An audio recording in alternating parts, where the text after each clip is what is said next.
বাচ্চা যদি এমনি করে মিলাই আমারে মানুষ কেন, আমি কি তোর খাই না করি?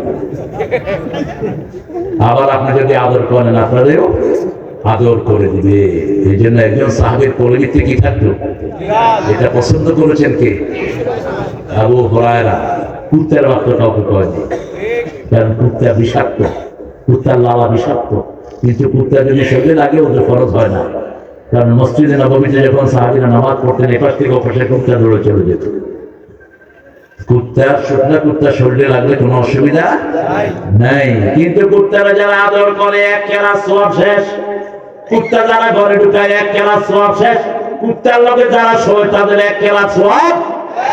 আবার রাসূল বলছেন যারা কারো জানাজায় গেল এক কেরাত সওয়াব পেল, কারো জানাজার শরীর ধোয়ালো এক কেরাত সওয়াব পেল, আবার তাকে দাফন করালো এক কেরাত সওয়াব পেল। সাহাবায়ে কেরাম বললেন মা হুয়াল কেরাত? রাসূল সাল্লাল্লাহু আলাইহি ওয়াসাল্লাম বললেন জাবালাতাইনি আযীমাতাইন, দুটি বিশাল পাহাড় পরিমাণ সওয়াব আল্লাহ তাআলা আমলনামায় দিয়ে দেয়।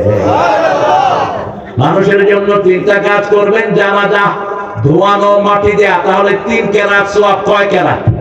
আর কুত্তারে আদর করলে কয় কেরাত যাবে? লগে শুলে কয় কেরাত? আর যদি কুত্তা যদি ট্রাম্পের মতো কুত্তা যদি ছাড়ে আনে চাইলে আরেক কেরাত শেষ। এখন যদি দৈনিক 4 বা 4.5 কেরাত শেষ, শেষ হয়ে গেলে সবই থাকবে। করে না করবে, কুত্তারে বাহিরে রাখবেন। কুত্তা হান্টিং ডগের ঠিক আছে, আসহাবে কাহাবের সাথে একটা কুত্তা আছে না, কথা বলে আল্লাহ কি সুন্দর করে সূরা কাহফে জবাব দিয়েছেন। ওরা 5 জন, সাদিসুহুম কালবুহুম, ওরা 5 জন, ওদের 6ষ্ঠ জন কে ছিল? কে ছিল? কুত্তা। কোন কুত্তা? কুত্তা শিকারী কুত্তা। এটাও মর্যাদাবান হয়ে গেছে মর্যাদাবান লোকদের সাথে থাকার কারণে। ঠিক না ঠিক? ইবাদত করব কার? এখন আল্লাহ বলছেন কতদূর পর্যন্ত ইবাদত করবা সেটাও শুনে নাও। সূরা হাজর 90 নম্বর আয়াত, মানে শেষ আয়াতে আল্লাহ বলছেন উবুদ রাব্বাকা হাত্তা ইয়াতিয়াকাল ইয়াকিন, মৃত্যু পর্যন্ত ইবাদত করতে হবে কার? আমরা বললাম আল্লাহ বানাইছেন কেন? সূরা যারিয়াতের 56, আমা খালাকতুল জিন্না ওয়াল ইনসা ইল্লা লিয়াবুদুন, একমাত্র ইবাদত করতে হবে কার? যেখানে ইবাদত নাই সেখানে যাওয়া জায়েজ নাই। বাহিরে যাব কার ইবাদতের জন্য? ব্যবসা করব কার ইবাদতের জন্য? এই মাহফিলে এসেছি কার খুশির জন্য? বিবিকে মারবো কার খুশির জন্য?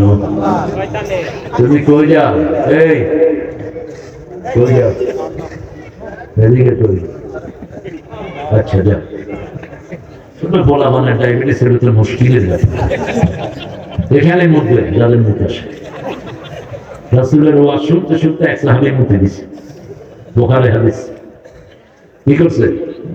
পেশাব করছে। এখন সাহাবায়ে কেরাম তো সবাই শুনতেছেন, রাসূল ওয়াজ যখন শুনতেন সাহাবীদেরকে মনে হতো ওনারা গাছ। ওনারা কি? পাখি, মানে কত গাছ, পাখি মাথায় বসে যায় তো থেমে থাকতেন।